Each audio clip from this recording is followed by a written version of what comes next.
Why does LTE use a fixed subcarrier spacing of 15 kHz while 5G introduced multiple numerologies? This was not just a design change, it reflects a fundamental shift in how wireless networks are built. In this video, we will cover why LTE uses a fixed subcarrier spacing, what numerology means in 5G, how subcarrier spacing affects latency and coverage, and resource grid and time frequency basics. Now, let us look at the first question as to why 4G or LTE uses a fixed subcarrier spacing of 15 kHz while 5G has numerologies and subcarrier spacings ranging from 15 kHz till 240 kHz. The reason for this was that the use cases for which 4G and 5G were designed were different. 4G was mainly optimized for mobile broadband.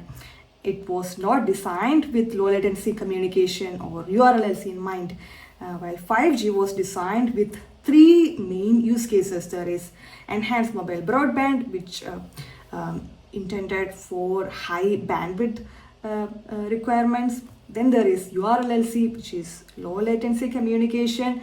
It aimed for latency less than 1 millisecond. Then there is massive machine type communication, which aims to cater IoT devices, a large number of IoT devices in a small cell area, that is with a higher density. Thus, the use cases for which 5G and 4G were designed were entirely different. Another point was that 5G mainly has two main frequency regions of operation. There is FR1 and FR2. FR1 means that the operating bands, the operating frequency for 5G would be less than 6 gigahertz around in frequency. And for FR2, the frequency range would be around in tens of gigahertz of range, maybe between 20 to greater than 20 gigahertz of range. So at this FR2 frequency region, the hardware that is used for making these waves would suffer from higher oscillator noise, and using a higher subcarrier spacing means that the jitter that would be produced from this hardware would be quite low. So this is one reason for using a higher subcarrier spacing at FR2 frequency region. Remember that subcarrier spacing is nothing but the bandwidth of this signal, and also frequency is equal to 1 by time duration. Thus, as frequency or subcarrier spacing increases, the time jitter that would be introduced would be less. Now at FR1 frequency regions, using a lower subcarrier spacing means that the time duration of the symbol would compensate for the larger propagation delay spread that is caused at these frequency regions. These are the main reasons why 5G introduced variable subcarrier spacing and variable numerologies. Thus, numerology in 5G and symbol duration, which is nothing but 1 by subcarrier spacing.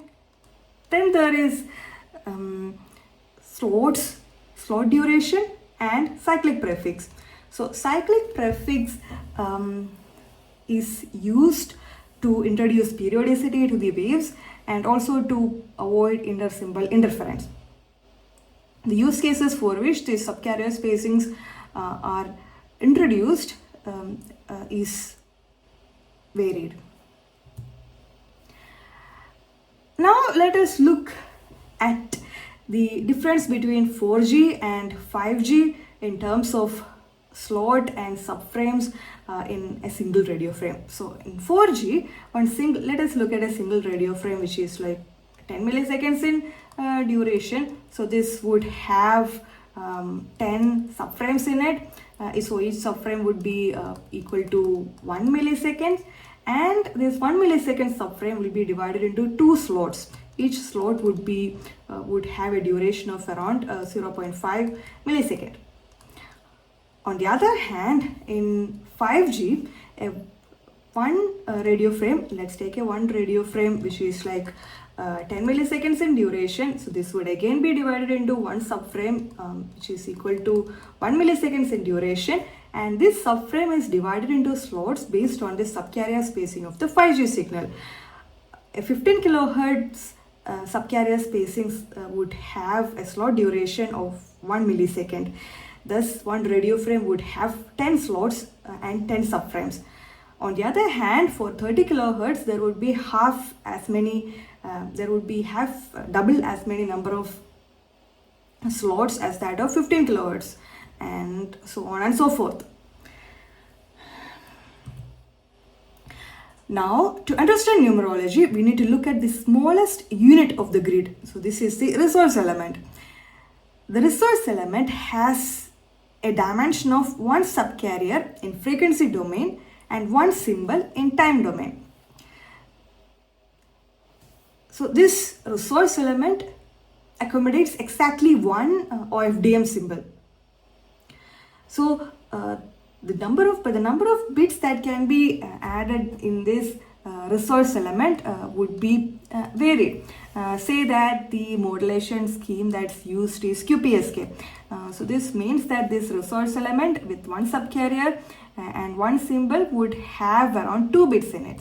Let's say that the modulation scheme used is 256 QAM. So this implies that the resource element would have 8 bits of information in it. Thus, so far we have discussed about the difference in numerologies and difference in subcarrier spacing between LTE and 5G, and also about why this difference in numerology was introduced, and then basics of resource grid and time frequency elements. Thank you for watching, and bye-bye.